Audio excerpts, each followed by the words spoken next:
Hello and welcome to my YouTube channel. In this video, I will mention about a good use case scenario people for the use of the cp command and the diff command.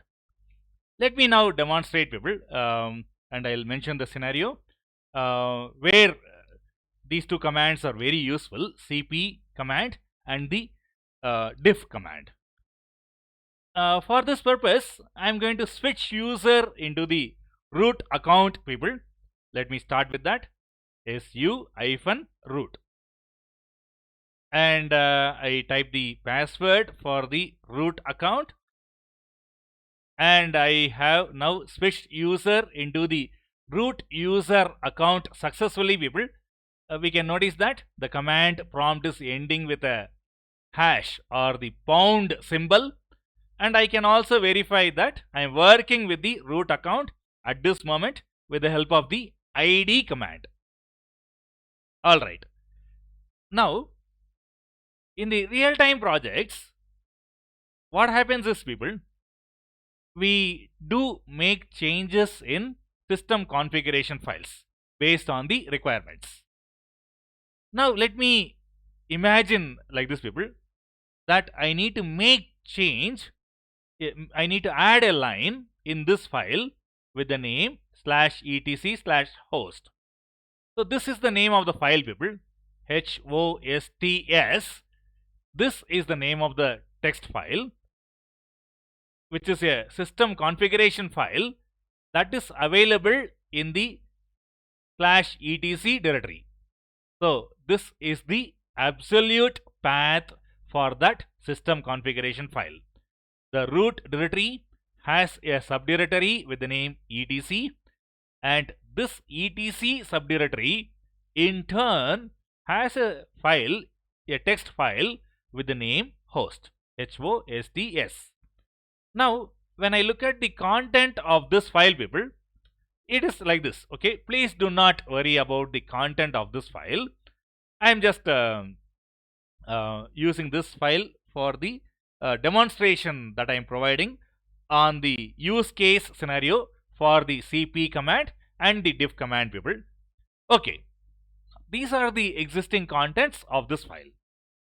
Now let me say that people, according to a requirement that I have received, I need to add a new line at the end of this file with the name /etc/host, that is hosts. The name of the file is hosts in the /etc directory. Now, in the real-time projects, whenever we work with this kind of requirement people, the good practice to follow is to first create a backup copy of this file, in this example /etc/host file, and then make changes in the /etc/host file. Okay, let's now do that people. So it is a good practice always people, before we make any change in a important configuration file including the system configuration files, we must create a backup copy of the file that we are going to update. Okay, so here I will use the cp command to create a backup copy of this file people. The source file is /etc/hosts, that is the file with the name hosts in the directory /etc is the source file. Now I will place the target file also in the same directory people, /etc directory itself, and the target file also I am mentioning with the help of the absolute path, just like how I have specified the source file. Now, in the real-time infrastructure support project where I was working, the practice that we were following when we create a copy of a system configuration file is like this people. I'll mention the file name portion, the source file name first, then I will add file name extensions like this. The original file, as on, the date, when we created this backup copy, so that in the future we can recognize that we created a backup copy for the source file with this name, with this target file name on this particular date. Okay, so I'll mention like this, people. So this is the practice, that we were following in the IT infrastructure support project with which I was working as a system administrator.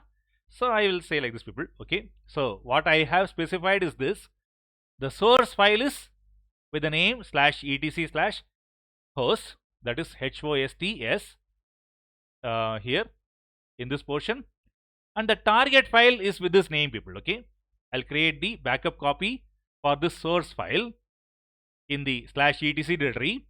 I'll create the target backup copy file with this name hosts.org.26AUG2026, and this is the date when I'm running this command, people. So I mentioned that here, and the target file also needs to be created in the same directory /etc directory where the source file is available.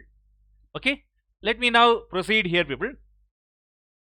And since the target file is not existing already, the cp command works in a non-interactive mode and has created the target file with the name /etc/host.org.26AUG2026. Now, after creating this target file, people, after creating the backup copy for the system configuration file with this name /etc/host. Now let me proceed to make changes in this file, people. The required changes, I'll do it now. Okay, so I'll now do the required changes. I just need to add a line, let's say according to the requirements. So I can use the VI editor for that purpose, and since the file is already existing, I'll be able to see the existing contents, and the requirement is I need to add a new line after the last line. Okay, that is, I need to append a new line, people, at the end of this file. So I will do this. Now let me say, please do not worry about the line that I am adding, people. This is just for the demonstration. So let me say 192.168.10.1. that's the IP address, and then in the second field I need to mention the host name, people, and let me say I'll mention a host name like this, CentOS 10-TR1. Now between these two fields, in the first field where I specified the IP address and the second field where I specified the host name, between these two fields I have a tab character here, people. Okay, so that is what I have there. Now I will go ahead, save the changes. Now I have done the required change according to the requirements that I received, people. Let's imagine like that. Okay. Now after making the change in this file /etc/host file, how can I verify that I have done the changes in this file correctly?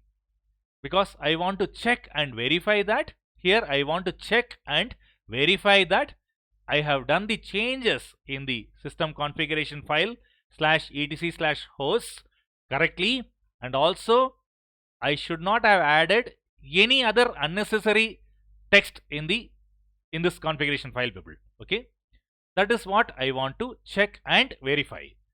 This is where we can use the diff command, people. Okay, the diff command is something that we were using in the real-time project, people, like this. After we create the backup copy, we make the required change or changes in the specific configuration file, and after that we use the diff command to compare the configuration file where we made the changes, compare this file against the backup copy that we created earlier, like this. so that we can report or we can identify the differences between the current content of this configuration file and its backup copy that I created earlier with the help of the cp command. This way we can check and verify that we have done the required changes correctly, and also we have not done any additional or unnecessary changes in the configuration file that we were updating. Okay, now let's go ahead, people. I'll run this command. The diff command is now reporting the differences between this configuration file /etc/hosts and its backup copy that I created earlier with the help of the cp command. And now from the output I can understand, people, the file /etc/hosts, this file has a additional line like this with the text content like this, and this line is not available in the backup copy.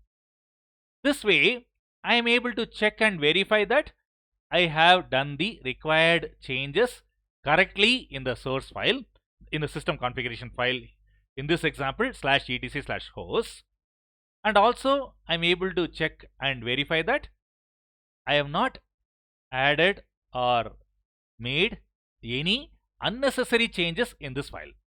So that's a good use case scenario, people. Now with this command output I am not able with this diff command output I am not able to see the tab character that I used as a field separator when I made changes in the the change in the /etc/hosts file. Now if I want to see those kind of tab character, people, which is a non-printable character, I can just send the output of the previous command. Okay, I can use the up arrow key to get the previous command, and then just send the output of this command, people, as the input to the cat command along with the VET options, so that I can see the field separator here, the single tab character that I have specified. Okay, let's check, people.